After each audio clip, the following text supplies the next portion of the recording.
Warning, the Stone Age Gamer includes a lot of bad language. Cover your mother ears.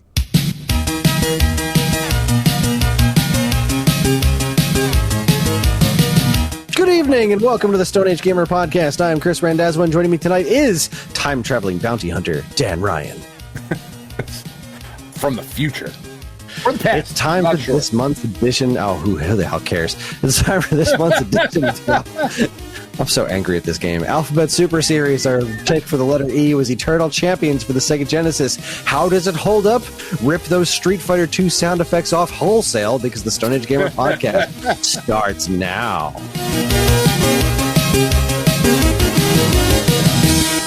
Hi, everyone. This is episode 471. It's the week of July 14th, 2023. And yeah, we're going to get to that. I was impressed with the fidelity of the sound effects that they ripped directly out of Street Fighter 2 and Eternal Champions, but we'll get to that. How you doing? How you doing, Dan? Oh, I'm all right. I am okay, I think. I'm tired this week. I don't know why I'm so tired. I do know why I'm tired this week. I had a couple days off from work, and I spent those days, for those of you who are listeners but not on the Discord, my house over the weekend became just fucking literally hotter than hell inside of my house. I've been thinking about the picture you sent of your air conditioning unit for days now. It's just unfucking believable. So that was all dog hair and stuff, right? No, like that's what it looked like. What was that? It was not. It was just dirt and schmegma. There was some dog hair, but it was not all dog. Because that's when I started clear. So all right. So for those of you who don't know anything about HVAC systems, like I didn't until this past week, in order for your HVAC system to efficiently cool your house, a couple of things have to happen. Your vents have to be clear, and you have to have, like your Freon or your R22 or whatever running through the system. It's a closed system. You should never have to refill that or anything. But then you should also have clear evaporator coils. And what the evaporator coils do is they allow the moisture to evaporate. It's not very cleverly named, like they're not burying the lead. And they, that allows your air conditioner to, reduce the humidity and drop all that shit off. And there's a little pipe that runs outside of your house, probably in your backyard somewhere, maybe over to the side yard, depending on where your outside unit is. If you're, fancy like those of us with central air, and your shit drips out there. And it got I think I like that statement. Your shit drips out there. I'm trying to be technical for the people, Kris. And Thursday, it was all right, we usually keep the house set at 72. And I think Thursday it was 73, 74 or something like that. And then Friday, it was 75. And I'm all right, my house was built in the 50s. I forgot to turn the attic fan on, because we have a big, blower fan up in the attic that we turn on. I was okay, that sort of explains things. I took off a bunch of the grates, because we do have a lot of dogs, and hair gets in the returns and whatnot. So, I vacuumed all the grates out and the returns and all of that stuff. And it made a little bit of a difference. But then Saturday and Sunday, it got up to, inside of my home, 85 degrees with 80 to 85% humidity. It was like being outside in fucking Florida, inside of my house. That is too many degrees, Stan. Oh my God, it was horrendous. It was just fucking awful. So I was I called a local company. And they were yeah, we can come out Thursday. This was Saturday. I'm on the phone with them. They're we can come out Thursday. And it'll be, I think they said something like $160 an hour while we're there. And I was I don't care. Fucking do it. Get here. We'll be dead by then, but at least our air conditioning will work. So, but then on Sunday, it just got so bad. I was like, I mean, fuck it. The person who's coming here to do this had to learn. I have YouTube and enough confidence that I can make this happen for my family. So I started looking at all these videos, and that's how I found out about the evaporator coils and all of that stuff. Because apparently, Chris, you're supposed to have your air conditioning unit serviced yearly, if not twice a year. You're supposed to have somebody come out and look at that shit so that your coils don't get all fucked up and everything's running correctly and there's the right stuff is happening. I don't fucking know. That sounds like some rich people bullshit right there. It does sound like some rich people bullshit, which is why I didn't fucking do it. So who can afford that? I mean, it's better than a new air conditioning unit. I suppose that's true. It's one of those things where, like, I can afford $20 boots 5 times a year, but I can't afford $100 boots. You know what I mean? Right. I feel like it's that kind of thing. Anyway, or whatever. So I go and I start disassembling the unit inside of the house.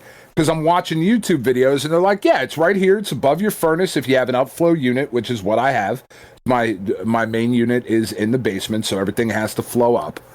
You know, you take off this panel, and you slide your condenser coils out, and you fucking clean them. Okay, cool. No problem. So I go and I'm like, fuck. All right.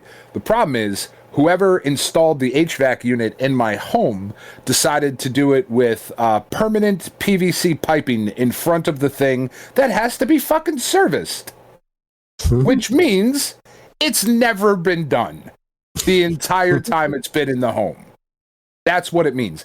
Unless some asshole did the shit that I did. And I know that they didn't, because why would you? It was fucking moronic to do so. So I had to take off this panel, and then the condensers, like, there's 2 coils, like 2 radiators almost, that run, it's like a big triangle, right? And it's got all the pipes that go through, all your cold air goes through there and whatever. And then there's, like, a triangle panel on the front. So I had to go to Lowe's and get a flexible drill head, or a flexible drill bit extension that's like 12 inches long that I can, like, bend around pipes and shit, because I can't. It was either that or I had to cut these pipes out and then redo the pipes too, which is not some shit I wanted to try. So I'm, like, finagling this bendable drill head in here, taking off this triangle panel on the outside, and then in order to get that out, I had to legitimately bend this piece of metal in half so that I could then move it out of the way to get in there and start cleaning that. And that thing was all fucking gunked up because the air conditioning unit that's here is over 10 years old. So there's 10 years of gunk and buildup and just stuff on these coils. And I was like, all right, well, fucking clean all these. And then I went outside and I was like, fuck it, I'm doing the outside coils too. And then when I took that off, oh my God, that has also never been cleaned. And the problem is that where we've never really had grass in the backyard, because my property is on such a slope. Like, the highway is right behind us, and, you know, like, major highways, I assume around the country, but definitely in New Jersey, like the big major, like 295, the Black Horse Pike in certain areas, the Turnpike, whatever, they're elevated, right? Like, you have to go on the on-ramp to get up onto them. So I am down ramp from 295, and it just washes away any attempt at us to have any sort of yard in the back or whatever. And most of my neighbors also have jacked up fucking yards. It's just not sustainable. And all of, like, the stuff that flows down, and the wind and the dirt, and yes, there was dog hair and all this other stuff that has been just caking onto this unit for the last 10, 12 years, whatever, is now no longer there because I fucking cleaned all of it off. It was horrendous. And that is apparently the shit that you're supposed to have looked at once or twice a year. Which, again, as you so eloquently put, sounds like some rich people bullshit. So now I'm going to do it at both of the savings times. When we spring forward and when we fall back, that is when I will perform maintenance. Because, fuck. Sounds like a solid plan. I need to change my air conditioning filter soon, I think. Yeah, like, filters, that's nothing. Like, a filter, that's fine. You just slide the thing out, slide the new one in. This was deep fucking cleaning of this shit. And apparently it's a relatively common problem, especially in homes that were built like mine that have this fucking solid PVC piping in front of a unit that's supposed to have maintenance performed on it. You know, it reminds me of the like Mitch Hedberg, comedian, he had a joke about, like, you know, they always say when you try to buy something off TV, they always say, like, you know, 3 easy payments of, you know, $29.99 or whatever. It's like, you get this for 2 easy payments and 1 hard as shit payment. 1 really complicated payment. Last one's going to be in wampum. It's like, why would you make that shit hard? Like, don't fucking do that. This is a thing you got to fix.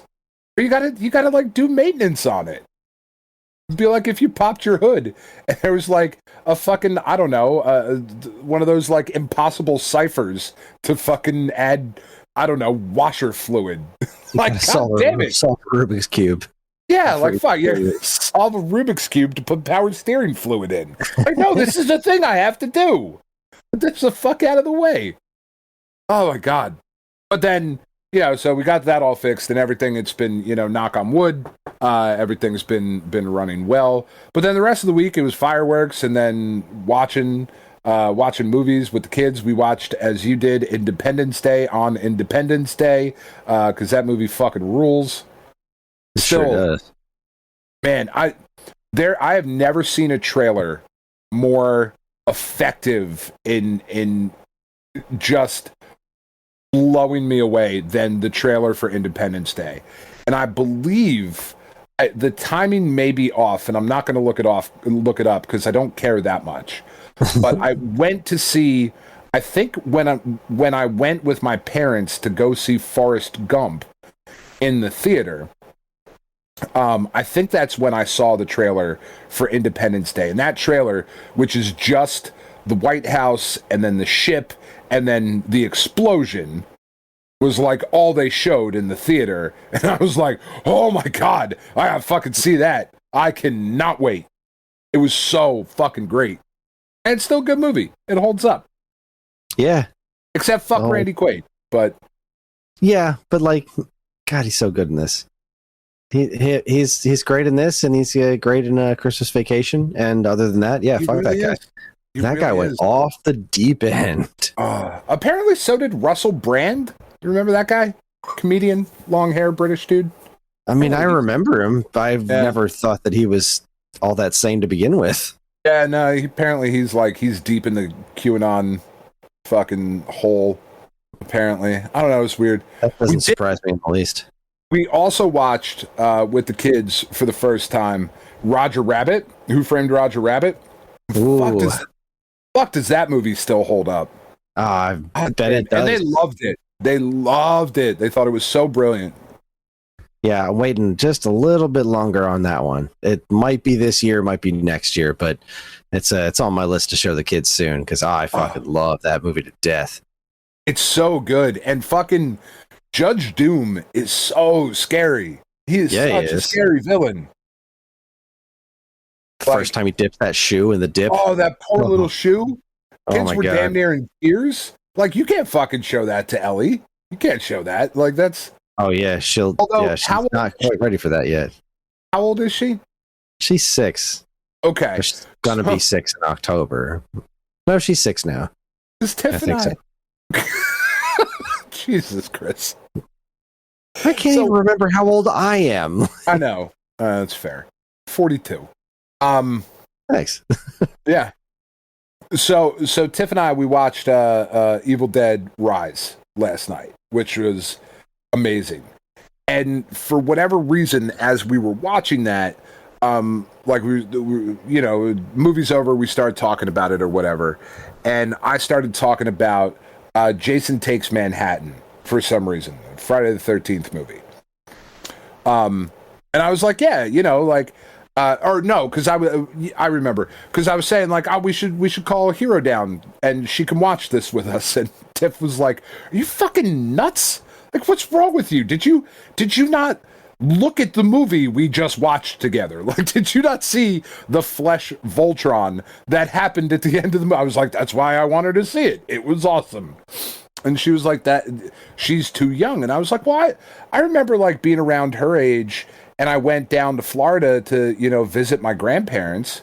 And my grandfather and I went to the Regal Cinema in Fort Myers, Florida, and we saw Jason Takes Manhattan. And like, whatever, that's a, gory 80s slasher flick or 90s slasher flick. Whatever, it wasn't that. I'm okay. I turned out all right. And Tiff was, I was like 11 or 12 when we went to see that. And she was like, no, you weren't. Like, bitch, what the fuck do you know? You don't tell me how old I was when I went to see shit with my grandfather. And she was like, that movie came out. If you saw it in the theater, you saw that way before you were like 11 or 12. I was like, there's no way. There is no way that my grandfather took me, because how irresponsible would that have been? He wouldn't have taken a young single-digit child to see Jason Takes Manhattan in the movie theaters. But indeed, he did take a single-digit child, because Jason Takes Manhattan came out in 1989. In July of 1989.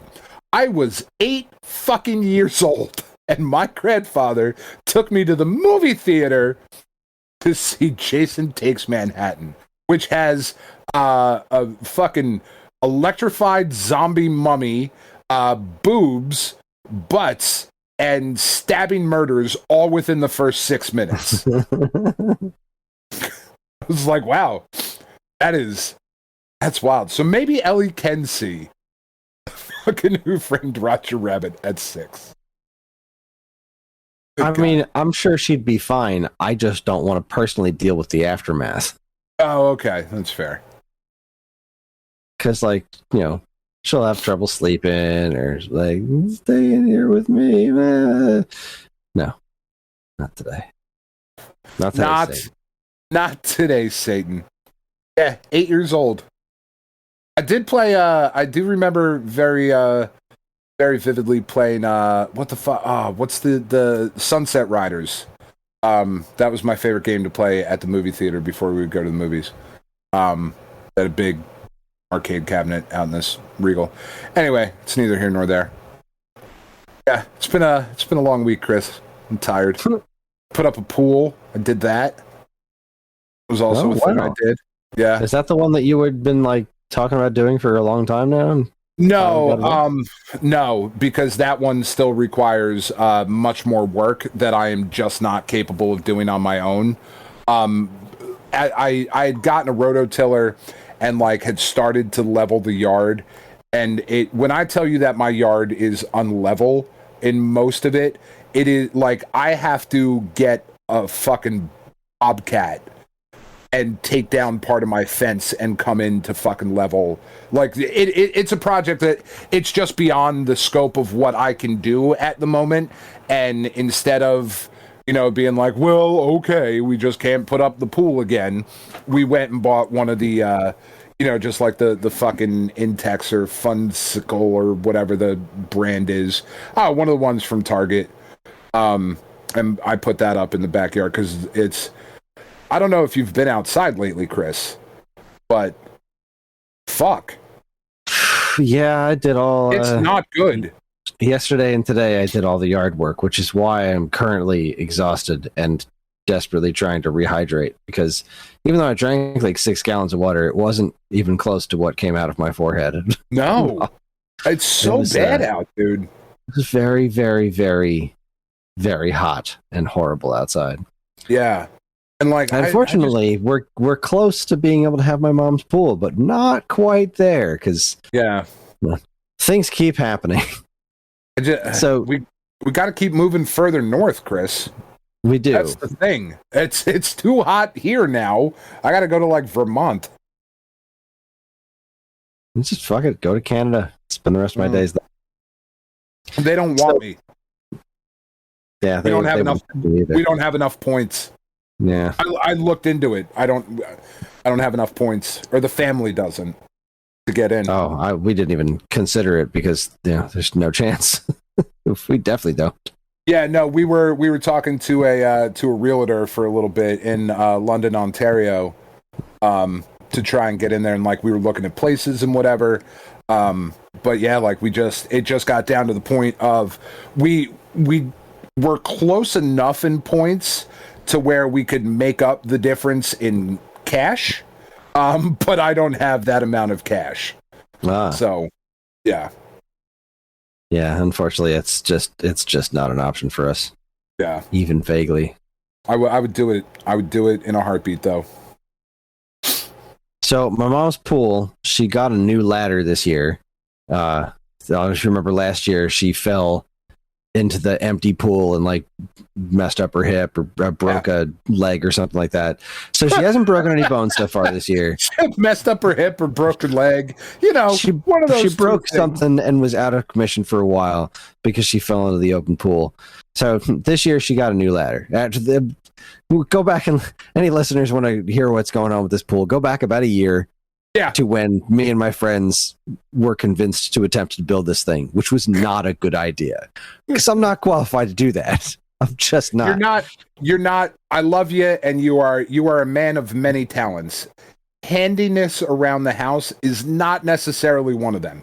It's getting better. I'm quite handy around the house in many, many ways. There are some things I'm not, but I'm pretty handy around this house. Thank you very much. But building a goddamn outside pool from scratch? No. That requires... There was a fucking team of us, and it was not enough. That requires professionals who know what the fuck they're doing. There's a lot of rolling steel and leveling the ground and a lot of fine-tuning shit going on that we did not have the know-how, and YouTube could not teach us. Regardless. Yeah, see, I just need the ground leveled. I can do the rest of it. I need the big fuck-off machine. You can't do it yourself. You need bodies because gravity exists. You need people to hold things in place while other things go in other places. It can't be done solo. That was very sexy what you just said. You need people to hold things in place. Other things. Gravity exists. Please trust me. Please trust me when I say Chris. You do not want to do this by yourself. I know I don't want to, but I'm gonna, just to spite you. So she got this new ladder, and didn't quite fit on the deck. My brother-in-law painted her deck that she had built around the above ground pool.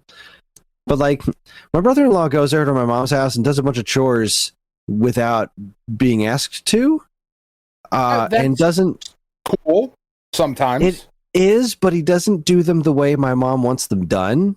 Oh, so like that's not. He'll just show up and mow the grass, and like mow right over lots of plants that my mom doesn't want mowed over that are like flowers and things like that.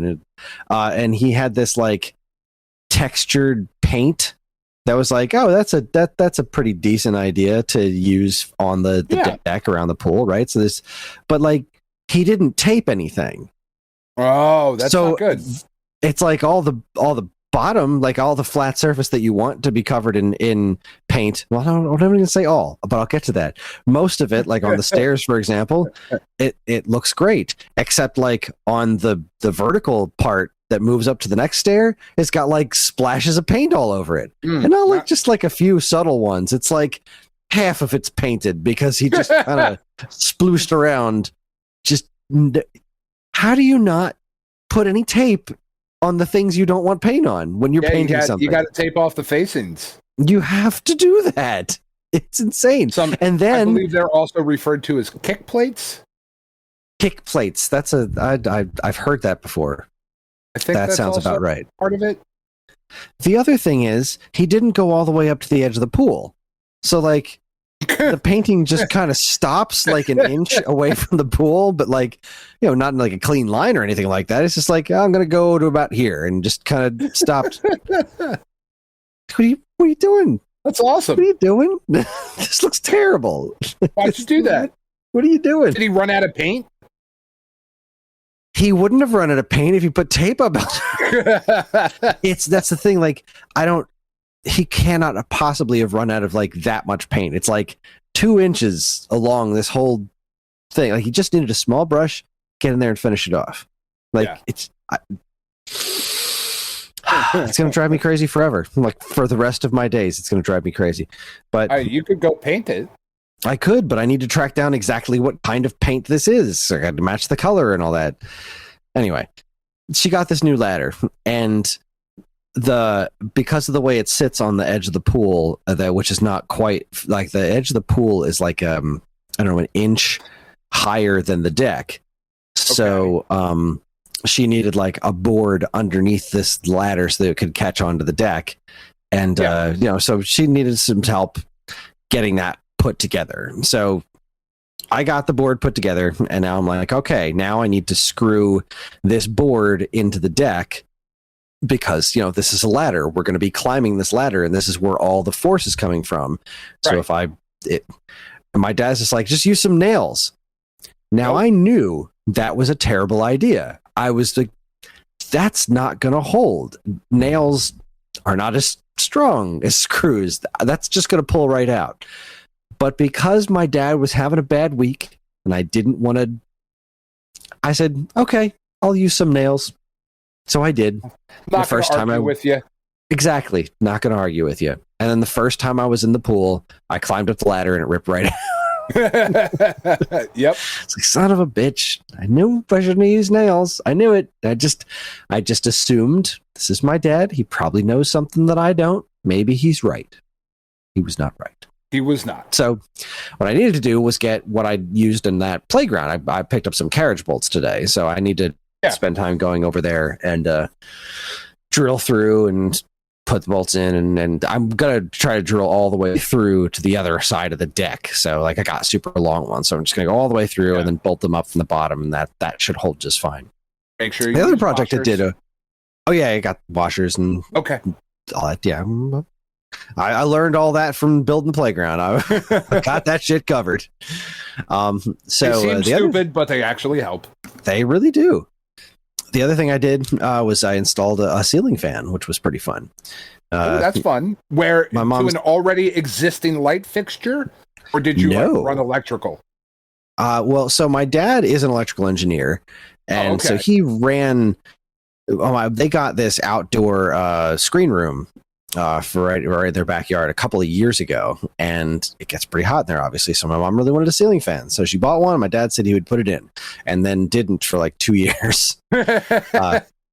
Now he legitimately couldn't put it in. Like, he's got this he's something like for vertigo kind of thing. He looks up for too long, he gets super dizzy. So like, there's no way he was putting that in anyway. So I wouldn't put it in, but all that there was just a wire hanging down. So I had to.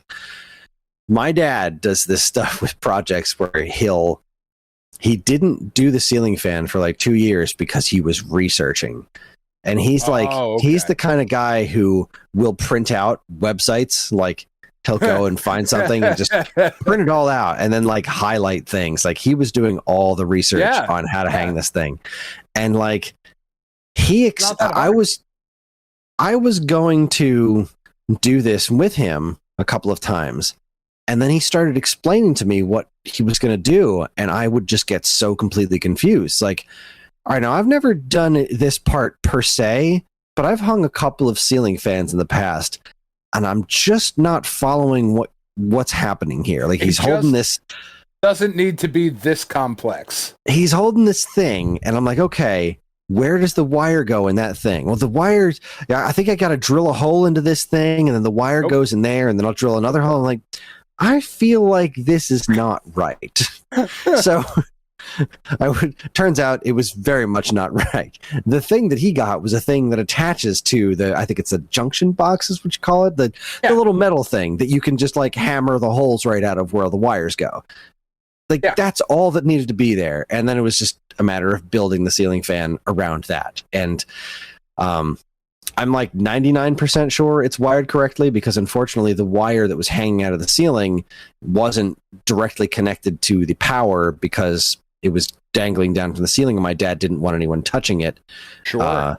So like he has to. Was it just one wire? It's the one wire with the 3 wires inside of it. So it had like the ground cable and the other wires inside of it, but it was all together you keep as saying one wire. It's like, right, yeah. Like, I don't think that's fucking right. It's one wire that I had to like, splice and split apart and everything like that. Okay. Which I did, and I'm pretty sure I connected everything, but like I couldn't test it because messing with the actual electrical, like connecting it to the main power supply, that's where I start to get a little like, this is not my area of expertise. This is something like I'm more comfortable finding somebody who really knows what they're doing before I fuck something up exponentially. Yeah. But I'm pretty sure I did it right, and hopefully he's going to get that done soon and turn it on, and we'll find out. We'll have a ceiling fan in that room, so when I take the kids over to my mom's pool, I can like work in the screen room and not die of heat stroke. That's the I really want a ceiling fan in my living room, because so the way my house is built, or the way it is now, is not the way it was originally designed in the 50s when it was built. Like a bunch of walls have been taken out. So the way it was originally designed was for the television area to be kind of across from the windows, if there was even going to be a television, because my house was built so early in the 50s that it wasn't even necessarily like, well, where's the TV gonna go? You know what I mean? Yeah. And now that the other walls have been taken out to the dining room, and it's just a big open concept area on the main floor, because I have a split level. So on the main floor, it's my television is on like the side, basically the side walls of the house, not the front and middle wall that you would look at. Like if you're looking at the front of the house, it wouldn't be like on the front and then the kitchen wall. It's on the left and the right, so it's very far away. And because of that, it's very hard to get lighting into the house in a way that kind of makes sense, but also doesn't cast an unwatchable glare onto the television screen. Because most of the time when we're watching like a movie or whatever, I have to turn off the light that's on Tiff's side of the couch because I can't see a good like 45% of the screen because the glare is just so bad. So I want to put a ceiling fan up with, I want to try and get like one of the recessed ceiling fans that kind of sit in the ceiling, that have lights, and I think that'll be better.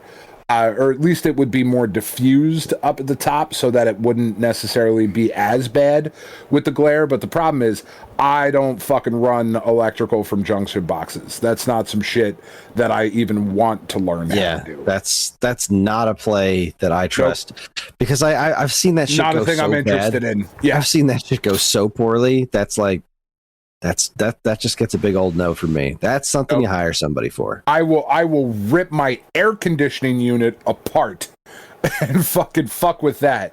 I will not. I don't pay enough attention, and I'm not careful enough to do electrical work. I feel the same way about plumbing. Like, yeah. Sorry, I know how bad that can go. I get the wrong amount of air and the wrong amount of pipe in the wrong place. Yeah. Like that can go very poorly. That is something I hire a trained professional for. Taking shit apart, like, that's not pipes, like that I can unplug. Yeah, I can fuck with that. I do that a lot, but no. So as far as speaking of plumbing, I had a thing. Plumbing adventure. I did, and it's been all right. So the whole thing with the bathroom again. Listen to the podcast about a year ago, and hear me talk about the horror show that cost every dollar my family had into this stupid fucking bathroom. So it doesn't even come with like a daily blowjob. Like it's not that good of a bathroom. That's nice. It's a nice bathroom, but it's not blowjob a day nice. Nah, what is really? I mean, I don't know. I live a pretty charmed life. Got a pretty charmed bathroom. But anyway. So the reason we did this in the first place was because, our bathroom was shit to begin with, but we were like, well, we'll upgrade it once we have the money to upgrade it. And then it started raining in our kitchen whenever somebody took a shower, and that's when it was time. Like, well, shit's over. So we did all this. Now's the time to upgrade it. Now's the time, whether we could afford it or not. So obviously, like, this whole project was a fucking nightmare, and I've never been completely satisfied with the work that the contractor did in the first place. I don't know if you remember, like a month or two ago, I had to replace an electrical outlet. I had a friend of mine who is an electrician come over and help me and kind of show me what was what, but it was not fucking wired correctly, and it started smoking and shit. And it's like, wow, this is neat, but I didn't contact my contractor or anything like that. It's like, seems like a small enough thing that I can handle without getting this person involved, because I don't ever want to deal with them again. So about a month or two ago, we started noticing that if somebody takes a really long shower, it starts dripping a little bit down the side of the house. I assumed it had something to do with the window, but I couldn't figure it out because, like, I'd run the shower, I'd open the window and look outside, and I could not tell where the water was coming from. It's not landing anywhere inside the house, but it's also not coming down on the outside of the vinyl siding. It's coming from behind the vinyl siding and then dripping out the bottom of that. The other day, John, who loves to take ridiculously long showers, had been in the shower for like an hour, and then I start he just brings some toys in there and just has a good old time, and then I'll do a bunch of work or something and lose track of time, and they're like, shit, I gotta get him out of there. He's probably a raisin at this point. But I hear this noise and I'm like, is the kitchen on fire? Oh no, that's water. And it was just water cascading down the back door. I was like, oh shit, whatever this is a genuine problem. Now, the reason I assumed before that it was something to do with the window is because if, like, Ellie wants to take a bath, just running the bath causes no problems at all. And the shower head is not near where the water's coming from. So whatever's happening, I assumed it was from water being shot at it. But then when this was kind of like coming over the door, I was like, oh no, there's got to be some sort of pipe or something wrong in there. What the fuck? Yeah. So I contact my contractor, who's just like, well, it's been more than a year, so, we'll come look at it, but it ain't free. So fuck you. And I'm like, I don't understand the world of contracting. I'm not a contractor, but I kind of feel like if somebody gives you thousands upon thousands of dollars to redo their bathroom, and a year and a half later it starts raining in their underneath said bathroom inside the house, that it's true. There's no guarantee that the problem is yours. Like, there's no guarantee that your another pipe that you didn't move or something like that. There's no guarantee that the contractor you used. But still, if you did all that work, I would think that you'd like come out and at least take a look. Be like, you know what? I'll come take a look.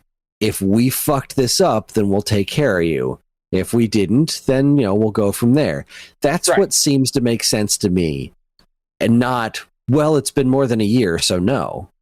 So like, okay, off. But this isn't, I'm not trying to return a PlayStation game here. This is a fucking bathroom. Like, this was a massive project that you moved pipes around and rewired electricity, and like, you already fucked up a handful of things. The medicine cabinets were supposed to be recessed. Your guy didn't feel like doing that, and so he didn't. And I rolled along with it because the project needed to be done. He fucked up the tiling. It wasn't even on one of the sides, so he had to build this extra 1-inch wood thing that covered up half the electrical outlet, and I just fucking rolled with it because the other option was to have him redo all of the tiling, which would have taken another couple of days because he would have had to take everything down and start from scratch, and I would have needed to get new tile and all that, and yeah, I just rolled with it because I needed the project to be done, and it was the path of least resistance. The guy fucked up a bunch, including the electrical outlet that almost burned my house down. So this starts happening, and I was like, I have to get in touch with the contractor. So I called the guy that I dealt with, who was a friend of a friend, and he was the one who told me, well, we're not covering shit, sorry. And he told me to contact the contractor directly. They had a bit of a falling out. So okay. Oh, what? He's just going to show up and do this for free without you, the person who I have the actual contract with? Nope. No. So that was a whole big fat bag of fuck you, and I was just as mad as I could possibly be. And again, maybe there's something I don't understand. Maybe the world of contractors is no, you just can't back up your work. I can't stand behind my work. I just can't. It's just not the way it's done. It doesn't make any sense to me. I refuse to stand behind the work that our people did. And that's just the way contractors are. Maybe that's how it is. It doesn't make sense to me as somebody who used to work retail. You stand behind your product, but whatever. Yeah. So after bringing the pictures and explaining everything to our Discord, everyone was under the consensus that yeah, it's probably the window. You should just caulk the shit out of it. And so we had our homeowner's insurance guy come out to take a look at it. He's like, so you've got $1,000 deductible. You cover the $1,000. Anything else that needs to be done past that, we take care of. That's insurance. And yeah, so I need to come up with $1,000 instead of $10,000. That's at least something. But coming up with $1,000, so that's a little better. That's a little better. But I still, I keep reaching up my ass, and I'm not finding any $1,000 bills. So I would rather this be done cheap. So when the guy comes out, I show him the situation, and I explain to him my thought is that this guy did a shitty job of sealing the window, and that wherever the water is hitting, it's pooling up underneath the window and then eventually spilling over. And that's what's happening. And he took a look at it. He's like, I cannot guarantee that that's what's happening. But if you look at all of this and where the mildew is showing up underneath the grout here, that means that it's not sealed. That means that no. He's pointing at all these parts where see how this is recessed? That means that there's nothing behind this thin layer of plastic here. That's probably what's happening. I can't say that is what's happening because I'm a claims adjuster. It's not what I'm here for. But I can say that it seems likely that if you were to clean this up and recaulk it really thoroughly, you probably won't need to do this. So his suggestion was cover it in plastic and then let it run. Don't recaulk it yet. Just, get some plastic, find a plastic sheet or a shower curtain or something, put it up over the window so that no water's hitting it. Let the shower run for a while and see what happens. And so that's what I did. I had some extra contact paper and I just covered that whole area, let the shower run for a half an hour, bone dry. Nothing outside. It's that's it. That's the problem. The problem is the window. So this morning, I caulked the shit out of it. And it's not pretty because I don't have the right tools, I guess. Sure. I started doing it, and I'm like, okay, this looks kind of like frosting on a cake. I don't know how to smooth this out. I don't have the right tools for this, which is fine. Well, you use your finger. See, I did, but okay, that's the tool. That again came out like frosting on a cake. It's it's all lumpy and kind of here and there. It's this isn't straight. They had a tool that smoothed it out after it was done. Sure, here's this angle, and then I just swipe this tool across, and now it is clean. And that was not my finger. I did a little better with a butter knife. But it's still not super pretty. But it's I couldn't properly test it this evening because it's still not dry. Because when I say I used a lot, I used a lot. I went fucking bug nuts on this thing. And I figure if it's a little ugly, I can always clean it up later. I can try and sanded or whatever. I don't know how well it caulk sands because it's all rubbery, but I don't know. Yeah. I can clean this up later. I can do something about this later. Right now, I just need it to be waterproof. So unfortunately, it's not completely dried, but at least I know what the problem is, and it's not like a multi-$1,000 rip apart my wall and fix some sort of pipe thing.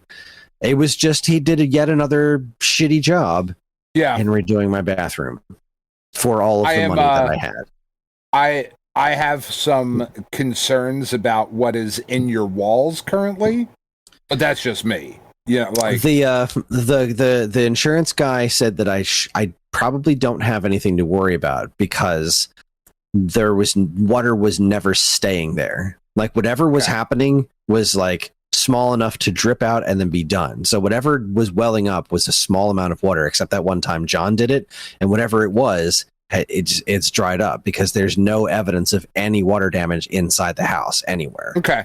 So he said that's if this problem continued for a long time, then yes, that's something I should be very worried about. But as long as we're nipping it in the bud now, because it's just, it's the outside wall, it's underneath the vinyl siding, and there's a pretty decent overhang on the house. So like it's in an okay shape. It's not something I need to worry about. All right then. So being an adult is fucking fun. Fucking hell, man.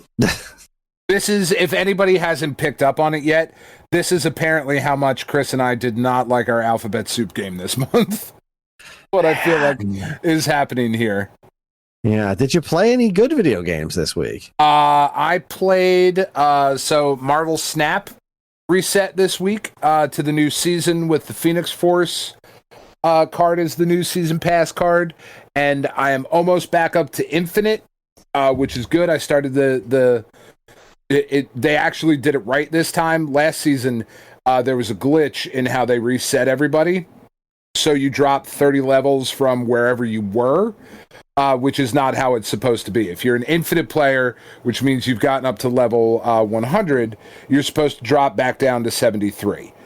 Last month, there were people who were like, because they play a lot like streamers and just people who play all the time, that were like level 150, 160 or whatever. And then they started the season at like level 130. And they were like, oh, son of a bitch. I am already infinite. So this time they actually did it correctly and dropped everybody back down. So I started at 73. I'm back up to, I think I finished... because I haven't had a ton of time to play with all the other shit going on, but I'm back up to like 95, 96, something like that right now. So I should hit Infinite in a couple of days, which is pretty awesome because I want to get back to the Conquest mode, which is super fun.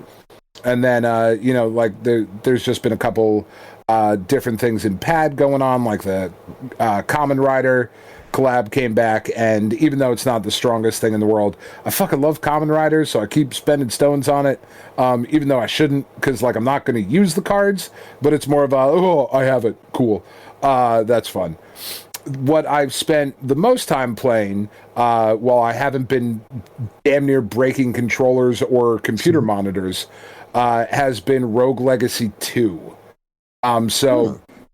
If you remember, a bunch of years ago, I talked about the original Rogue Legacy and how much I liked it, which was surprising because I don't really like roguelike games and all of that stuff, but it was just so well done, and I found it really charming, and, the legacy and all the traits that your offspring would have and all this weird shit.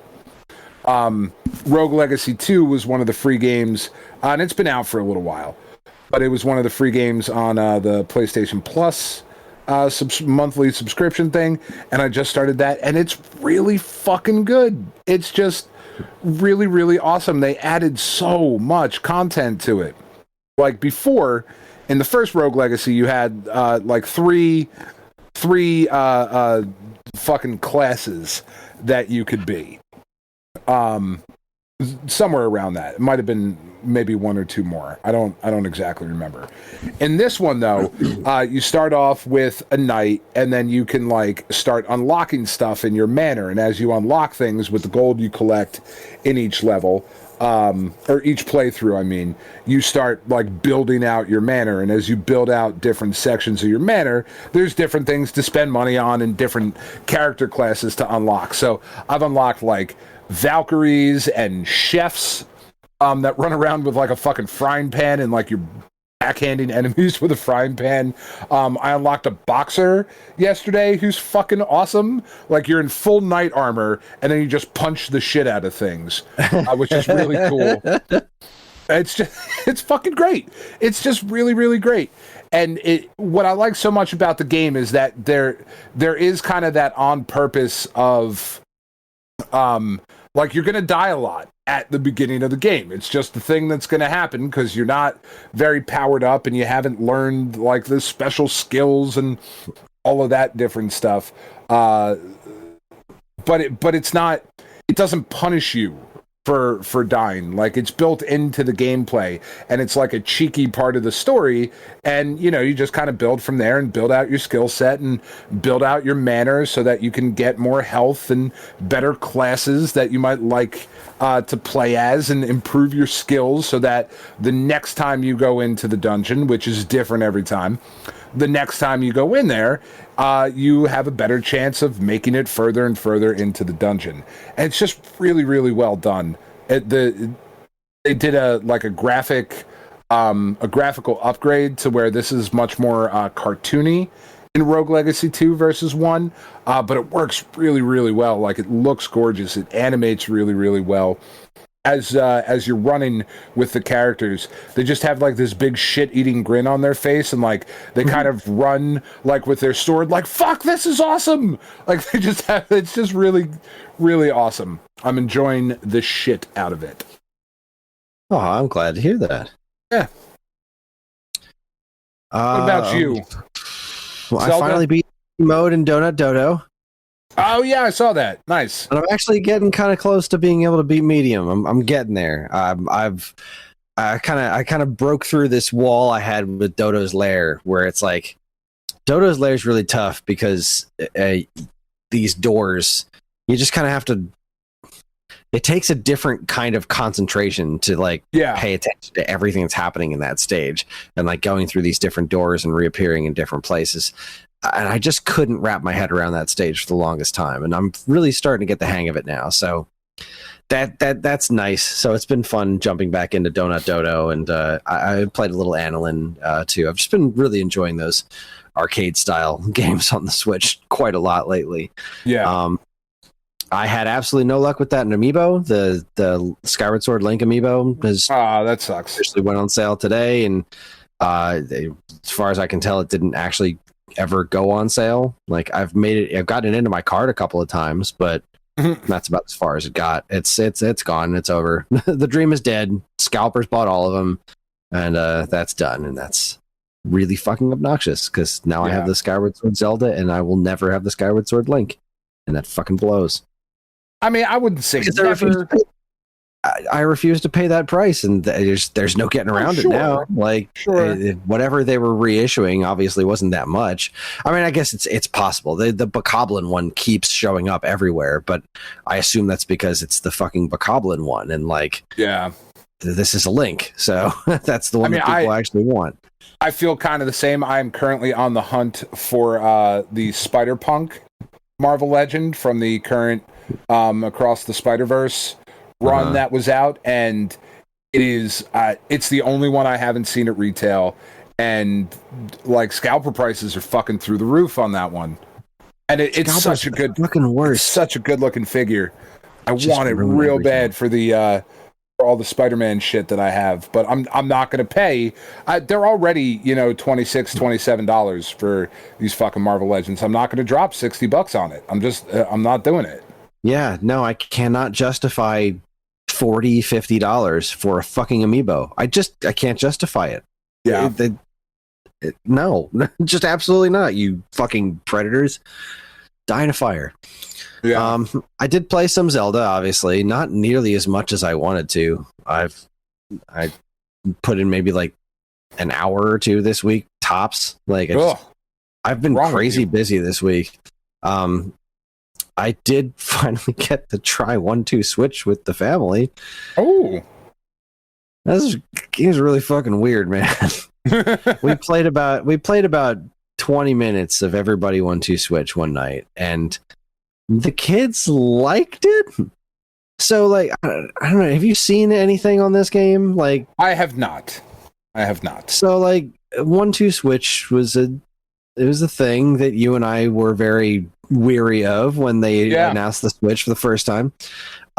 So the sequel is hosted by this horse character that's like you know that horse mask that meme that was in memes. Yeah, it's a character that's that. It's like a dude in a suit wearing that horse mask, and it's not charming. I don't see how it could be. Yeah, it's like that horse mask thing is like it. This is so very not Nintendo because they're like taking an existing thing that's in the world and like, yeah, we're gonna make a character out of this thing that we just don't own. Like, it's a mask, it's a horse mask, it's out there. It's been in dozens of horrible memes of like, if you just look for that horse mask on various social media platforms, I'm sure you can find it doing all sorts of not rated E for everyone things. Definitely and we're not. Gonna turn it into a character for this fun party game. I don't know why, because it's not funny. It's not cute. It's not anything. It's just stupid.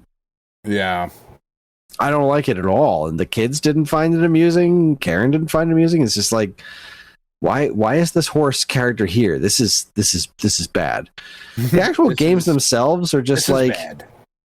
They're just like really simple mini games, kind of like it was kind of fun. We had to do this one where these aliens were coming and we had to like wave our arms around in the rhythm to make the to get the aliens to land, and whoever got the aliens to land first won. I can't even remember what the other game we played was, but they were just like discount Mario Party kind of things, like, or discount WarioWare, really more this more accurate. And they're not quite.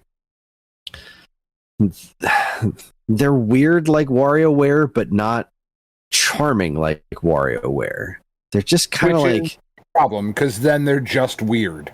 Yeah, they're just weird, and like I can't say that they weren't fun, but like I just don't know that this was a good idea. I was willing to try it because I thought 1-2 Switch looked terrible and I didn't want to try it, but this one was like, well, here's an opportunity for me to try it for free through the magazine, so let me go ahead and take a swing at that. And no, it hasn't landed. I'm still going to try it with some adult friends. I'm going to have like Sean and Greg over or something, and we're going to try and play it. I hope sometime in the not too distant future, just because it can go up to 100 players locally. Like, God, just you can use cell phones like as controllers. Yeah, which again, not sure why more games don't do that. Like, obviously, not every game should do that, but like. Simple party games like this that don't require much of anything other than motion controls, like, we should do that more often. You should let me do that. I think Mario Maker should have let me do that. Use to connect a tablet or a cell phone to use the touchscreen for placing items and stuff. What do I know? I would imagine that's what Nintendo's next console was going to be. It's just going to be your cell phone. You already have it. You have the Switch 2. You have the Switch 2 right now. Sorry, I was mesmerized by a breakfast sandwich. That's Go ahead. The best breakfast sandwiches in New Jersey, Johnny's Pork Roll. I was like, all right, that's a bold claim. I'm in New Jersey, and I make some pretty goddamn good breakfast sandwiches. I've been making some pretty goddamn good breakfast sandwiches this week. But, they're slicing up the pork roll, as they do. See, this is what really put it over the top. They slap the hash brown on there. They put it on a big, fat Kaiser roll, and then it's like 4 slices of pork roll with cheddar in between them. Which, okay, that's nice. That's nice. I don't like the runny egg. It's a lot of pork roll, though. Like, that's... I'm into it. That's a lot. It is. It's a lot. This is a serious sandwich. But the fact that they put a hash brown down there at the bottom, that's a big win in my book. Yeah, I've been very much enjoying the Jersey tomatoes this week. I bought a bunch from the local farm stand, and we've been having BLTs for lunch, and I've been doing breakfast sandwiches with Canadian bacon, English muffins, but they're buttermilk English muffins because for some reason like Thomas's English muffins were on sale, but they didn't fucking have any.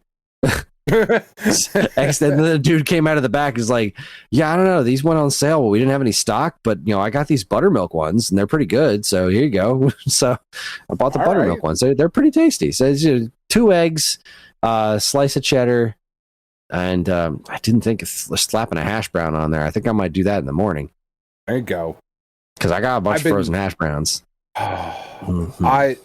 These lemon frosted Cheerios that I finally found. Chris. Oh, you found the lemon frosted Cheerios. Anyway, real quick, before you segue to that, the thing that's really tied the breakfast sandwiches together was the tomato. I've been doing one thick slice of Jersey tomato, just slapping that sucker right on there. And that really ties the sandwich. It's so goddamn good. All right, this same video with the breakfast sandwich, now the guy's cooking tater tots. I'll keep you posted. Talk to me about lemon Cheerios. They could be a little more lemony.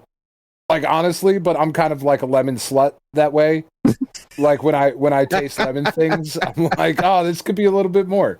They're so fucking good, and I'm so happy that I finally found them. That has been my breakfast all week, and I have to go back to the store and get more of them because I will. It's like one of those things where I just feel like I will never see them again. But that's how I felt about the Old Bay goldfish last year, but then they came back. Yeah, they're all over the place. I'm not a big Old Bay guy. I am in summer, which is weird. I wasn't before this last year. I was aware of it, but never really spent a lot of time with it. And then last year, it just really snapped for me, and I was like, "This is fucking great." And then I kind of burnt out on it. And then summer started up again. We had that seafood pizza a few weeks back. And I was like, yeah, I'm back in Old Bay mode right now. So I had some, we had people over for the 4th, and we were grilling, and we had a bunch of extra meat left over. So I've been having burgers for lunch, just slamming together a fresh patty. And they're like, you know what? I'm going to cover this shit in Old Bay. And it was fucking great. Just get a just ground beef patty, just taking a big handful of ground beef, shape it into a patty, salt, pepper, and fucking Old Bay, and then slap it on the grill. Oh my god, it was so good. Usually I use Worcestershire sauce, and I'm the only one who does. I for some reason, Karen, I mean, I don't mess with that with the kids. I just keep it pretty simple with the kids. Karen doesn't really like the Worcestershire sauce on there. I usually just I hit it with salt and pepper and then Worcestershire sauce on the grill, and it's fucking great. But I just substituted the Worcestershire sauce for Old Bay this time around, and fuck, it was tasty. Man, I mean, that might be good. I might be into that. I don't know. I'm just not a big. I'm a lemon slut, not an Old Bay slut. That's is what it is. But only sweet lemon, not savory lemon. I don't like savory lemon. It's not a thing I'm into. Like lemon chicken dishes and whatever that are hot. I'm not. No. Right. It's not my thing. It's not I won't kick it out of bed because it's still lemon, But you're talking lemon cakes and things like that. Yes, lemon bars and just lemon bars. Yes, lemon bars. Katie made lemon bars because my kids are old enough to bake now, and it's fucking awesome. But yeah, I found that's been my breakfast all week. I found the lemon frosted Cheerios, and because I found Walmart had the fucking Malta meal, the bag cereal. Mm-hmm. And it's because legitimately every ShopRite, Acme, fucking Walmart, Target, whatever, literally every day that I was in a store, I would walk down the cereal aisle oh fuck. Every fucking day for months now. I've been so depressed until I finally found them. But last week I found at one of the Walmarts or whatever when I was looking for fucking Spider-Punk. I was like, well, I'm here. Let me go get disappointed that they don't have Spider-Punk or lemon frosted Cheerios. My life is the worst. They had an orange creamsicle cereal, from the Malta meal shit. That's pretty good, but it could be a little more orangey. You know, it could be a little bit. It could be a little bit more like it's not crazy like those OJs were back in the day. Those were like those were awesome. But like it's pretty good. I don't know. I can't do a big like I'm not really a big hot breakfast kind of guy though. Like I love pork roll. Like a pork roll, egg and cheese. Fuck yeah. Like I'm super into that for lunch. You know, like I'm not a big breakfast eater. I eat it because I'm supposed to. I don't love breakfast. Man, just don't like it. God, I love breakfast. I like pooping at work. Surprised I'm not eating breakfast food right now. If you want to get right down to it, I like having to take a shit at work. If I eat breakfast, I probably have to take a shit at work. You know, when I work from home, it's fine because, like, you know, this is my house. So I'll eat breakfast. Poop whenever I want. Yeah, I'll poop right now. God damn it. You don't fucking tell me. I look forward to breakfast. Like, as soon as I'm done with dinner, I'm already thinking about what am I going to eat for breakfast. Shit's going to be great. I love cereal. I love cereal. Yeah, I do. I do. Cereal doesn't fill me up. Cereal doesn't keep me going. Well, you're not eating enough of it, apparently. You got to get a bigger bowl, Chris. That's the problem. If it's not filling you up, I refill the bowl several times while I'm eating. Like I usually do Frosted Flakes. They're my number one. I love Frosted Flakes. And I'll do the Frosted Flakes or Frosted Mini Wheats is another one of my favorites. But sometimes I'll go Special K. I miss the oat ones. The oat Special K was so fucking good, and they don't make it anymore. So now I do the almond one. Been a Special K person. The vanilla almond Special K is pretty good, but like I'll go through periods of time where I do cereal because kind of like early cereal, Chris. I'm not gonna lie to you. Look, I got no shame. I don't give a fuck.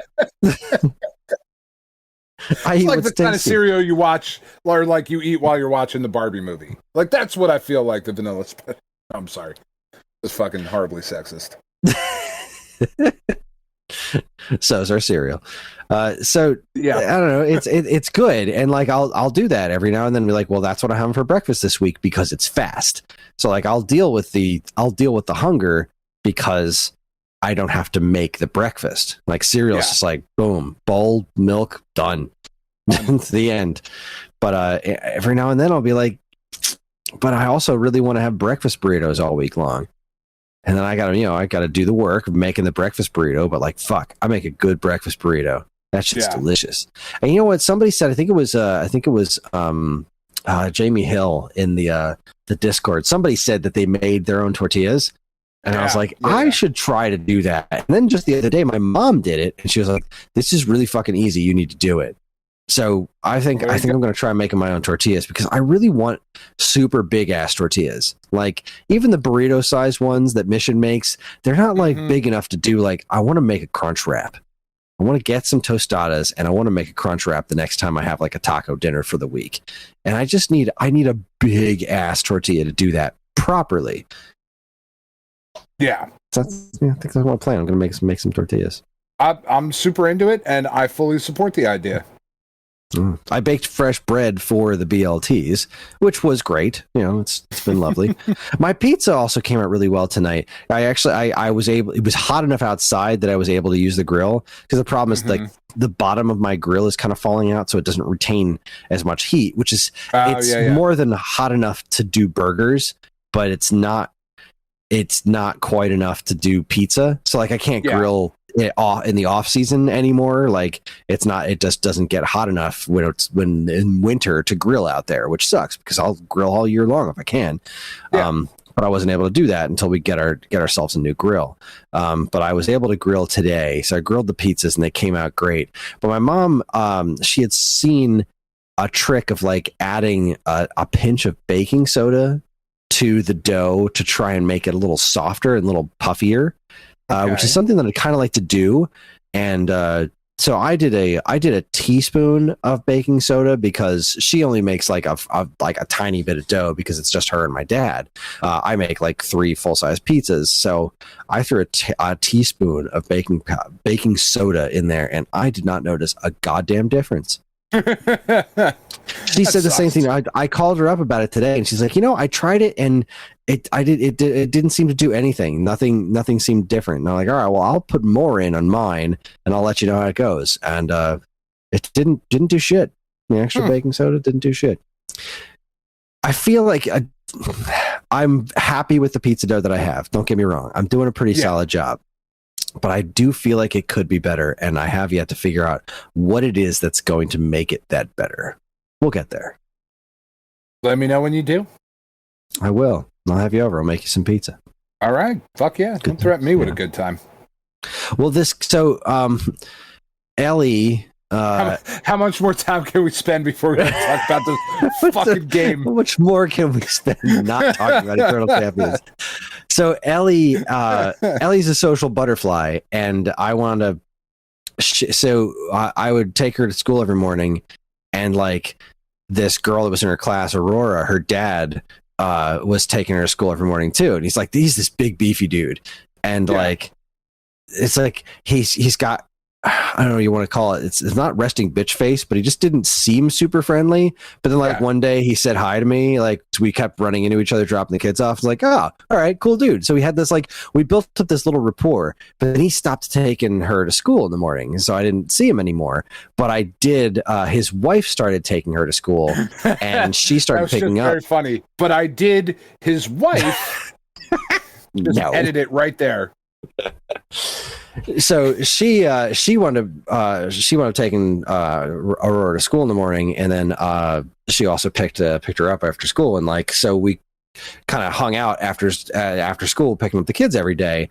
And sometimes her dad would show up too, being weird about using names. Like, I don't know, seems weird, but I get that. Anyway, he would show up sometimes too, and we've now hung out a couple of times. Like we went to the zoo, and the three of them, and us went to the zoo together. And so anyway, I got hanging out after school every day with Aurora's mom, and she told me that her husband makes pizza for a living. Like he works at a local pizza place. That's what he does. He tosses pizzas.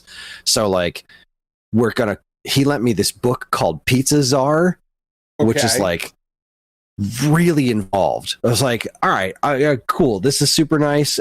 Thank you for lending me this book. I'll just take a couple of pictures of some recipes and try some things out. I don't know how to read, so I figured I was just going to find some recipes and move on, but no, there's this book was about the process. It was breaking everything down. This is the right way to do this. This is why people do this way. It's it wasn't just here's some recipes, have fun. It was the philosophy of making pizza. This book was fucking intense. That's so awesome. I read a bunch of it, and then I just gave it back to him. I was like, I'm not retaining this. This is an amazing book, but it's not working for the way my brain works. So what we're going to do is one of these days this summer, we're going to try to arrange it where me and him are going to both make pizza together for both of the families. I'm pretty excited about it. That's pretty cool. Yeah. I don't think they've ever seen Star Wars. So maybe we'll have oh my God, pizza and movie night. Ugh. Why even talk to them? So I can introduce them to Star Wars. A lot of I introduced her to her mom to Ted Lasso. So it's you gotta watch this show. It's pretty damn good. And then one of the first time, because Ellie's had a couple of play dates with Aurora this summer. The first time she came to pick her up, she's like, "So I started Ted Lasso, and you were right." It's goddamn right I was. I still can't believe you didn't tell me about it. I can't believe I had to fucking pick that up on my own, you prick.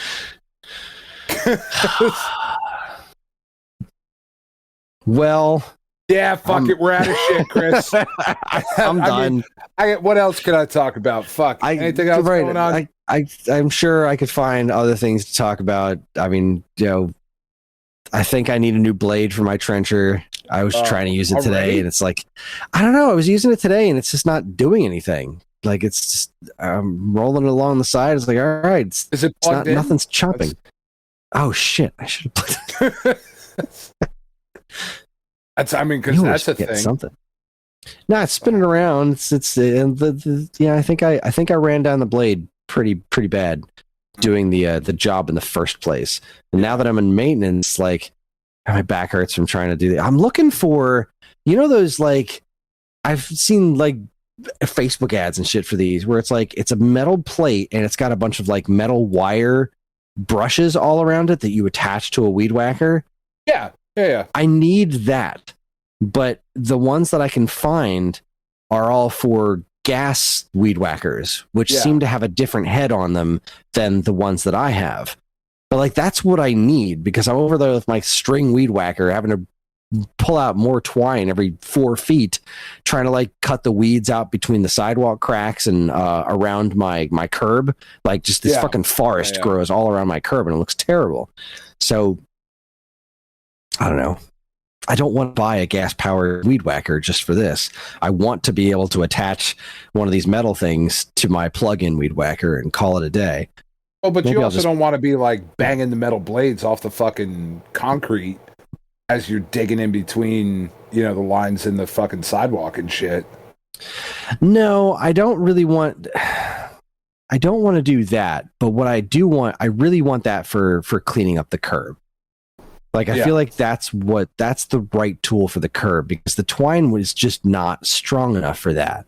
I use the edger. I fucking edge the curb. Or are you talking like in the street on the curb?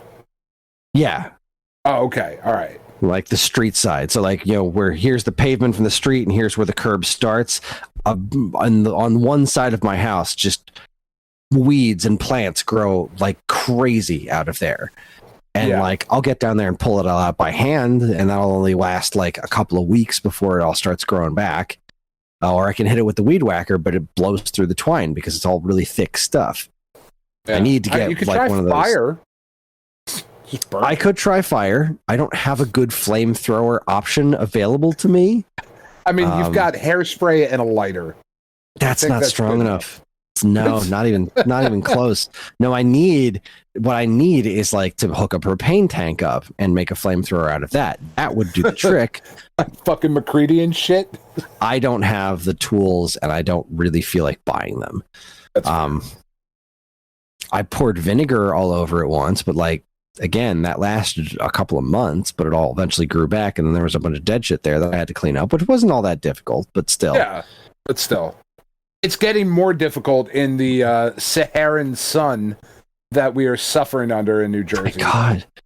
It's like it's easier on one hand because it's like, well, this shit's super dry, so it's easy to cut. But on the other hand, so am I. So am I. Well, no, but that's not even true, because it's been raining for fucking... It's been it's like Forrest Gump when he's like, one day it started raining, it didn't stop for 40 days. It's like, fuck! That's what we're living right exactly. now. It's been raining like crazy. And yet today, when I'm out there cleaning up the yard today, it was all bone dry. Yeah. It was fucking wild, man. Yeah.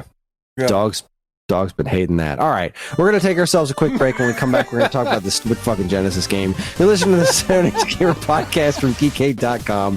Stick around.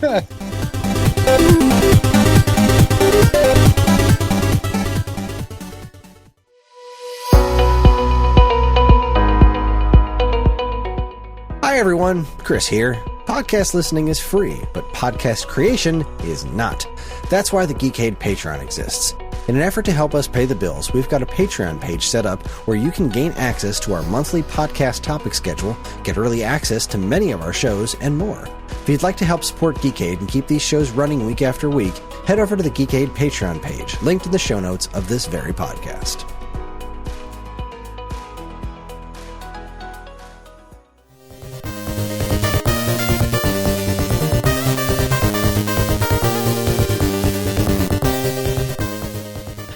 Okay, we're back.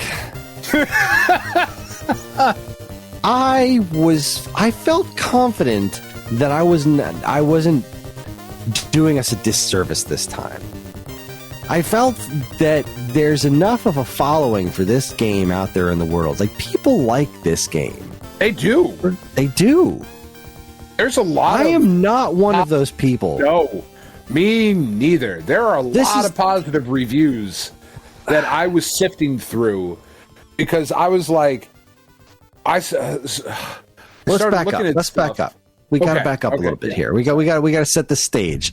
This is the Alphabet Super Series. Every single month, me and Dan take turns. We're going in alphabetical order. We each pick a game that we haven't really played before, something from the past that we should be in our vocabulary as video gamers. Yeah. This month's letter was E, and I went with Eternal Champions for Sega Genesis, and I should have fucking went with Air Guys. Yeah. But I didn't. I went with Eternal Champions for Sega Genesis, and I don't like it. You were saying you found a bunch of positive reviews. Yeah, because I'm playing through it, and like during the week I keep trying it, and it keeps not being any fun at all. No, none at all. Like I just wasn't having any fun with it. And I was like, I mean, just curiosity. What are other people, what were other people, not what are, nobody's really talking about it now. What were other people's opinions of this game? And I started looking it up. And there is a lot of positivity surrounding this game. And yeah. I frankly don't understand it. I don't get it either. The positives that are there, like, it looks really good. The characters look good. It does have some detailed. It's got a cool name. It's got good box art. The story is cool. The story is intense. It's cool. It's good. But the actual gameplay is not it's not fun. No, and this was a response to Street Fighter 2. You know, this is when the 2D fighting game craze happened after Street Fighter 2 was the biggest thing in the freaking world. And the sound effects, holy shit, the actual hitting and blocking sound effects are directly out of Street Fighter. Like they found the exact same sound files and used them. Like that. I'm not saying they're similar. I'm saying they are the identical sound effects from Street Fighter, and that cracked my shit. Yeah, it's pretty ridiculous. I assume you emulated yours, right? Yeah, of course. I played on an original cart, and 6-button or a 3-button? A 6 buttons. Okay. I played for a couple of minutes, and I went right into arcade mode because, like, I have the basic vocabulary of 2D fighting games down. Yeah. Sticking in the regular story mode, I'll be able to figure something out. Give me like a few seconds to get the buttons.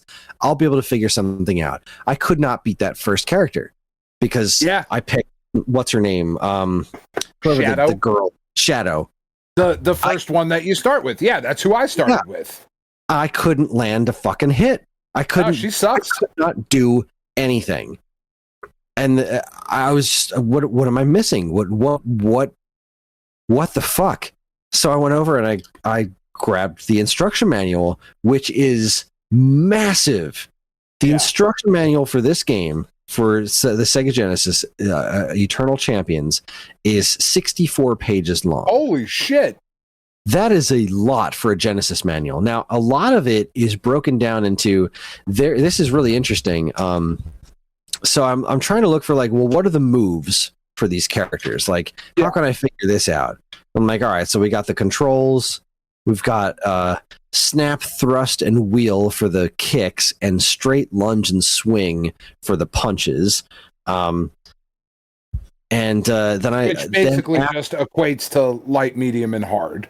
Right. Yeah. But what's on the next page is pages 12 and 13. They've broken down all of the activator controls.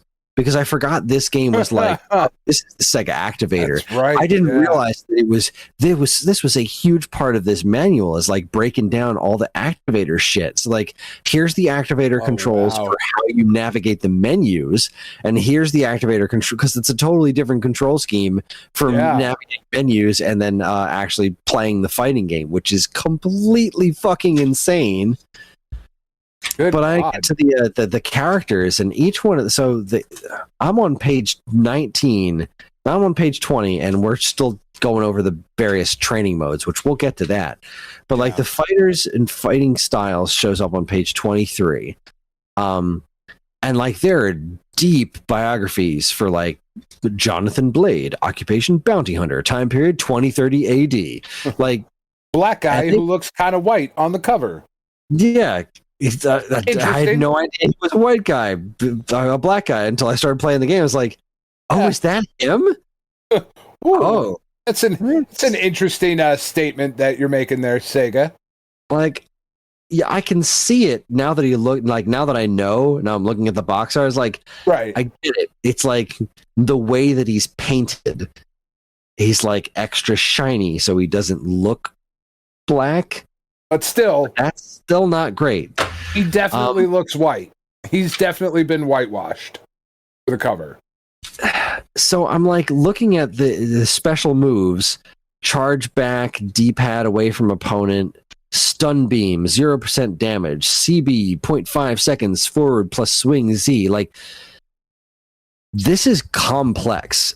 And that's why I was not able to get anywhere even vaguely resembling good at this game, because I just refused to put in the time to get that much further in the training mode. But like, I fucked around with the training mode for a while, and I just could not get the hang of it. I couldn't make this game feel good to play, and I couldn't pull off moves with any regularity. Like, I'm doing what the book is saying, and I can't pull them off. So just to make sure I wasn't crazy, I took this out and I put Street Fighter in, Special Champion Edition for Genesis, and I'm doing Kyle Sonic Booms left and right, flash kicks, no problem. So it's not the controller, it's not me. I just don't understand what it is that this game wants from me. It's incredibly clunky. It is.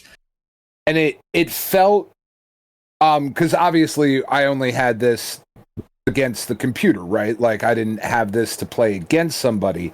And maybe there's a bit more fun to be had when both of you are playing this incredibly clunky thing that doesn't respond well, and there are big pauses in between like the movements and stuff. God. Like there's a lot of, but the computer does not suffer from any He does not have that problem. Computer does not have that problem at all. The computer just goes right ahead and whoops the shit out of you right from the very get-go. And yeah, like I as I'm playing through this, because I'm really good at Street Fighter, really good at Mortal Kombat, like I'm really good at fighting games. I've been playing them for 30-something years now.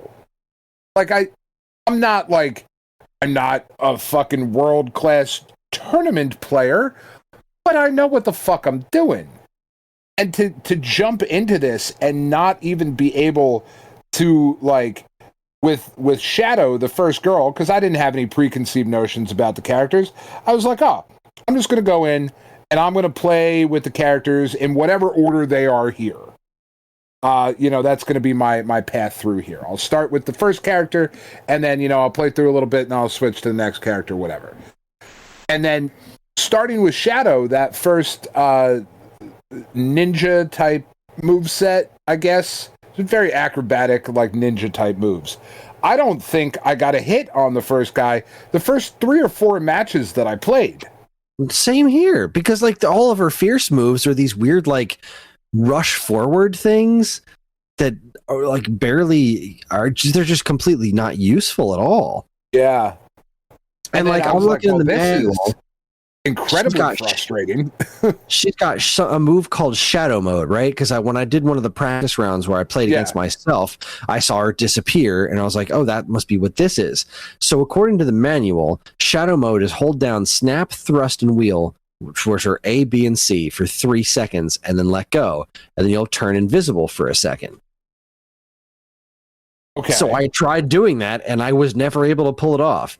Now, this is not a move that should require any sort of nuance. It's press 3 buttons, hold them for 3 seconds, and then let go. But I couldn't pull it off. So, like, that's wild. I'm looking at even snap, thrust, and wheel, right? Snap, thrust, and wheel. So, yeah, it should have just been the A, B, and C, which is what I was pressing on the 6-button controller. Not the XYZ, A, B, and C. I held them for 3 seconds, let go, nothing happened. Yeah, that's wild. And like that's this game to a T. That sums up my experience with Eternal Champions. If you play this on a 3-button controller, you have to hit the start button to switch between punches and kicks, which that's is just like in Street Fighter. Which is just insanity. I cannot imagine doing that. This was a terrible game, and I like that really sucks. I was really it's just not fun. I was at the end of the day. Yeah, like I wanted to like. It starts off really cool because, like, when you first boot up the game, a different character comes out and destroys the Sega. Yes, every time you start up the game, it's got a different character interacting with the Sega logo. It's got the personality. It's got everything on paper except the actual gameplay sucks. Yeah, and I feel like not fun. I feel like that was a large portion of how I felt about the Sega Genesis as a kid. Where like on paper, this should be great. On paper, this should be super awesome, and then like actually playing it, I would never think it was all that fun, with a few exceptions.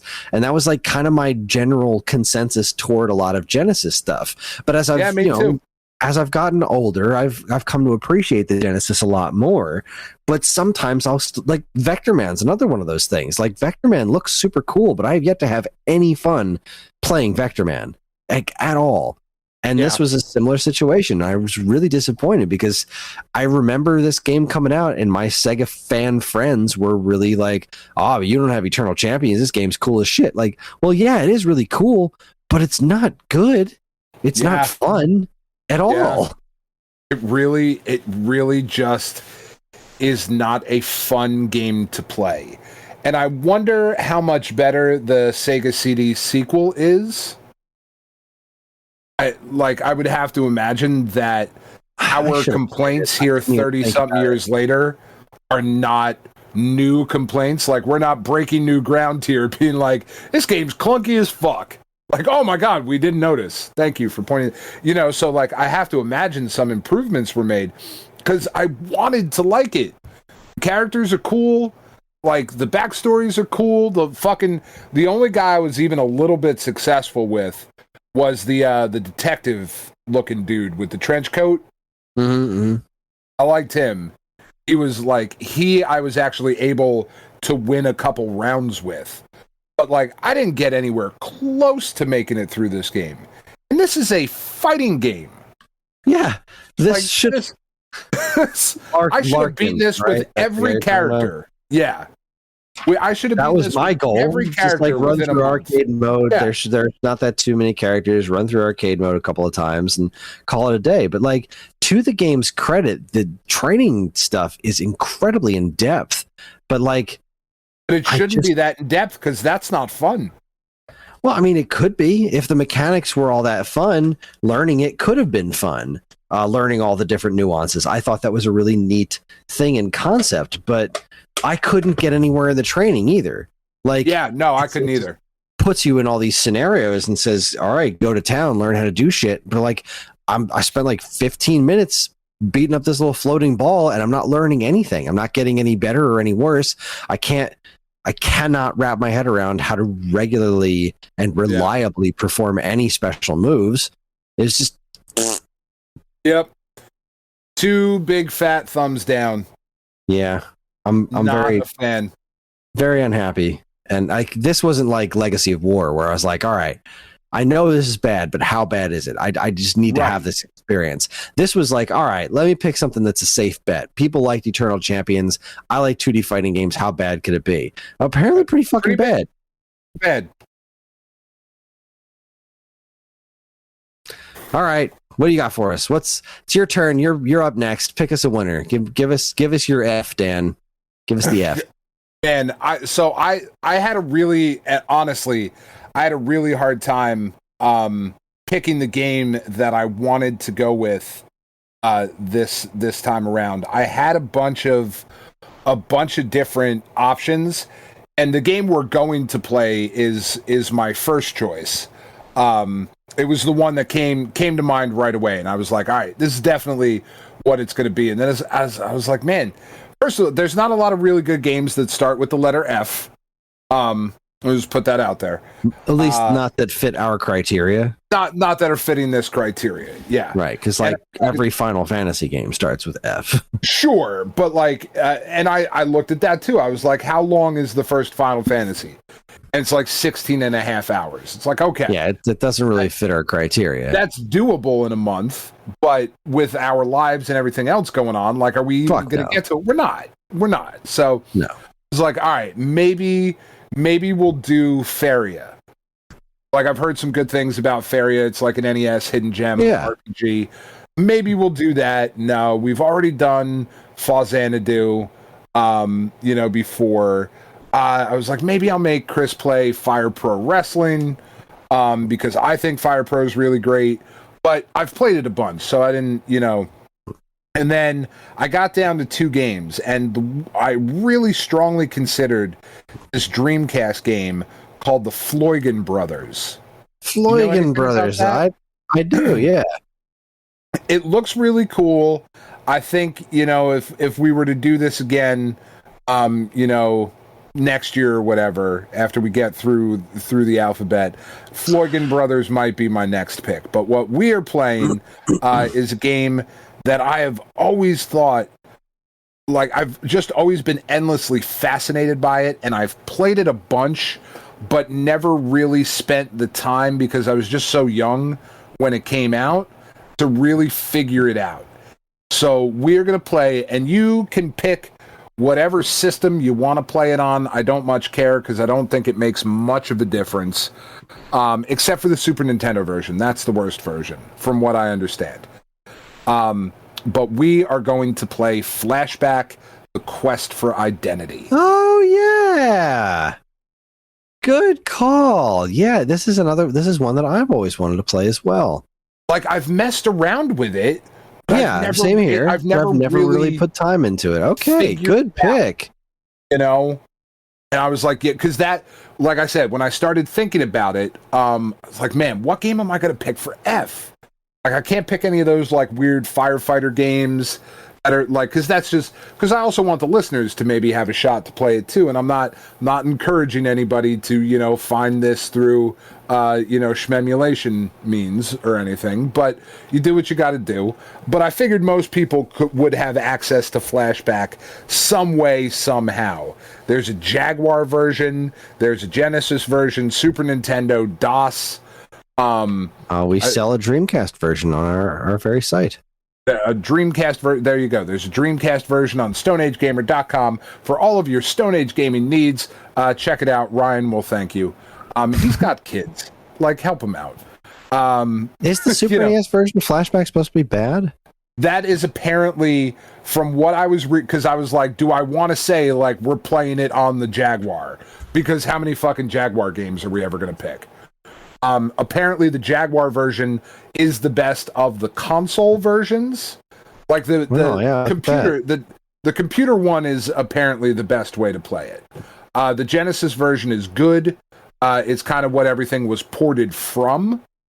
So the Amiga version, the DOS version, the Super NES. But apparently the Super NES looks the best, but runs the worst. Huh.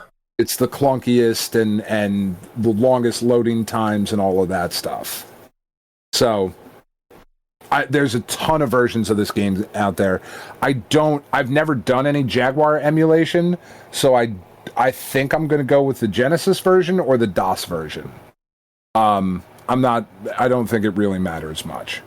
Well, I have a Jaguar game drive. I don't have this game for Jag, but I bet I could download the ROM and put it on my game drive and play around with it on the Jaguar. I mean, I have the Super Nintendo version. Yeah, like I have that cart. I could probably get it up and running on my Genesis, but I think I have the Dreamcast one around here somewhere, the newer version. But I think I might try and get it running on the Jaguar. I think I'm going to do the Genesis version, and if I can get through it, if I don't find it to be unbelievably frustrating, like fucking Eternal Champions or whatever, I might try to figure out Jaguar emulation, which I'm sure isn't all that difficult. I've just never fucked around with it, so I don't know. I do believe that Jaguar emulation is not great, but I could be wrong. No, I'm sure it's not, because why would it be? Why would people have spent a ton of time on that? Precisely. I feel like it just doesn't make a ton of sense. Was this recently put on one of the... It's not on NSO, is it? No, I don't think so. No, but didn't like Out of This World or something like that? Yeah, I feel like one of them did. I think it was Out of This World. It might have been Flashback. I don't know. Let's see. Okay, so this is not... It's not on Nintendo Switch Online, but there is a version of it on the Switch.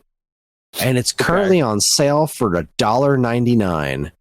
Is it the original game, or is it like a remaster or whatever? Let's see. The Action Adventure Classic is back to celebrate its 25th anniversary. Flashback, the hit action adventure game with over 2.2 million units sold, is back on Nintendo Switch. Yeah, I'm thinking that's this. I'm looking at the wiki right now. An updated port titled Flashback Remastered Edition was released for Nintendo Switch on June 7th of 2018. PlayStation 4 2018. See, this, according to Nintendo Sites, is July 31st, and it's just called Flashback. I don't know.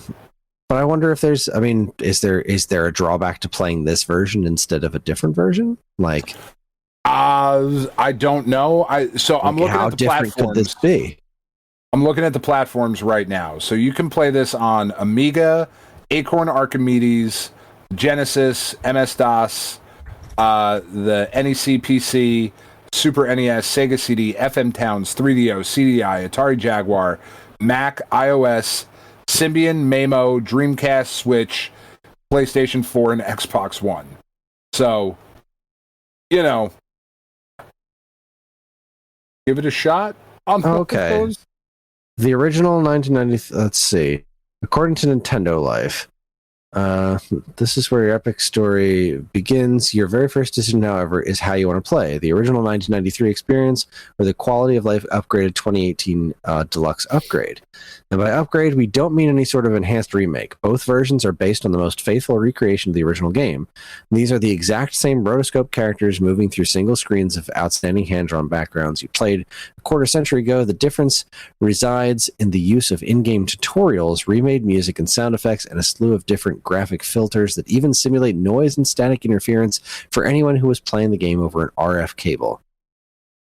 Huh. So it is just a super faithful recreation of that.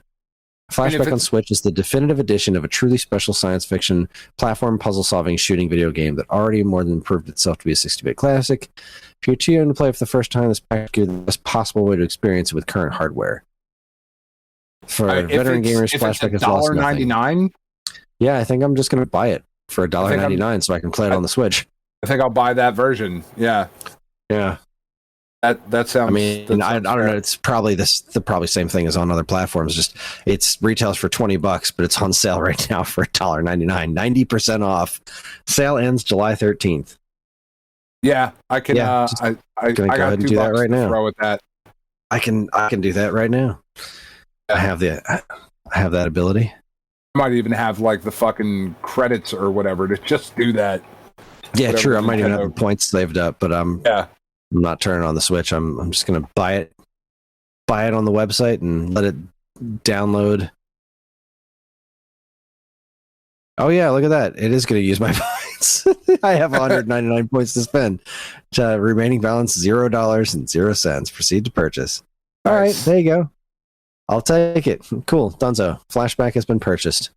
Yeah, I'm excited about this one. Me too. Finally, I've been endlessly fascinated by like this one and Out of This World, and Fade to Black. Mm-hmm. Like I just really thought these were the coolest games back in the day, but I just never could. It just never clicked with me. They felt like too advanced. Like these were games for adults. Yeah. Well, now I'm a grown up. Now I'm an adult. I'm a grown up. Grown-ass man. I'm going to adult all over this game. It's going to be great. All over its face, neck, and chest. Damn right. Or maybe it'll suck. I don't know. You know what? We did a great job not talking about Eternal Champions tonight. Man, very proud of us. Did. Fuck that game. Jesus.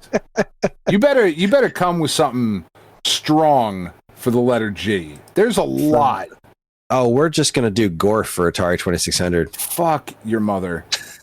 God damn Hey, it. Gorf's great. I think the challenge will be, can we talk about Gorf for an episode? I know. Well, that's what I'm saying. Like, I feel like I'm just looking at my Genesis list here. I feel you're like, I've always wanted to try Garfield Caught in the Act on the Sega Genesis. Like, motherfucker. God damn you, Kris. Now, I have a lot of good options. There's a lot of good options here for G. Like General Chaos. Yeah, that's really good. Gangster Town. I've never really spent any time with the original Gex. I'm curious if that's any good. I feel that's not a decision I want you to make. Bad idea. Yeah. Yeah, it really does. God Hand for PS2, although there's no way we're going to get through a PS2 game, I don't think. More oldie stuff. Like, I wish I could say Golden Sun, because that would be a great excuse to play that. But I would play through Golden Sun again. I know you would. I just don't have the time. We did Goonies 2 already. Yep. Not touching any Grand Theft Auto. You got a month to whittle it down, but you've got a lot more. There's a lot of good. Yeah, there's a lot of good ideas. Oh man, I haven't played that one since I was a kid. Oh yeah, a lot of good options here. Good times. Okay, well that's it. I'm done. That's our show. Join us next week for an episode topic we have not figured out yet. You got any thoughts? No. I will. I'll come up with something. Yeah, we'll come up with something. One of us will have an idea, and then it'll be great. Yeah. I'm not going to tell you guys. Yeah. You'll learn about it when we do. We're on most social media platforms, and I say most because there's 35 Twitter clones out there now that we are definitely not on. Oh, I know. I am on Threads, though. Yeah. I figured why not? I didn't even... Because Facebook's already horrible enough. I don't want Facebook Twitter. That just sounds terrible. Yeah, but I'm already on Instagram, so Oh, see, I'm not really on Instagram, so I already do the I just need Spoutable, which is a decent fucking social networking Twitter clone. I just need them to have an iOS app because I'm not going to sit here at my computer doing shit. No, I'm that still is waiting. Not what the computer is for. I'm waiting to try out Blue Sky. I'm curious if that one's going to be any good. I don't know, but man. that's still invite only, so it's I have no way of knowing. Yeah, Threads at least was like, "Hey, you want to do this? All right, let's do it." Okay, yeah, Jesus, guys. Mastodon and Hive didn't really go anywhere. They suck. I'm not a fan of those. Not playing that game. I really genuinely like Spoutable. I really, really do. It's just the lack of an app really, really sucks. I do find it interesting to see people that have no dog in the fight, literally no dog in the fight, in Zuckerberg is fucking owning Elon Musk. Fuck, shut up. These guys don't care about you, even a little bit. Fucking what? Why are we taking sides here? I just want one that works, that doesn't let Nazis post Nazi shit. That's all I'm looking for. Whoever makes that is the one that I'll go with. I couldn't give a fuck less. That's not true. I could give a lot of fucks less. But you know what I mean? The people that the people that I would care about them making it aren't going to make the one where the Nazis aren't allowed to post. So, just come on, man. Anyway, I'm sorry. Anyway, we're on most social media accounts. Most. And if you want to get in touch with us, we're all that difficult to find. All it takes is a quick look at our show notes, and you'll see links to our social media accounts, as well as all manner of other fun stuff, like a link to our namesake, StoneAgeGamer.com, and more useful links than you can shake a joystick at. If you'd like to get early access to this show's episodes, as well as a bevy of other shows on the Geekade Podcast Network, check out our Patreon, also linked to in the show notes. It helps keep this show running week after week, and all our patrons are loved and appreciated. This show's theme song, Squared Roots, was written by Banjo Guy Ali. You can learn all about his wonderful music and more by following the link to his YouTube channel, also in the show notes. And finally, as always, we'd like to thank our intrepid editor, Evan, for making this show listenable for all you folks, and we'd like to thank all you folks for listening in the first place. That is it, everybody. On behalf of Dan and myself, keep playing games. Just don't play Eternal Champions, because it sucks. Right.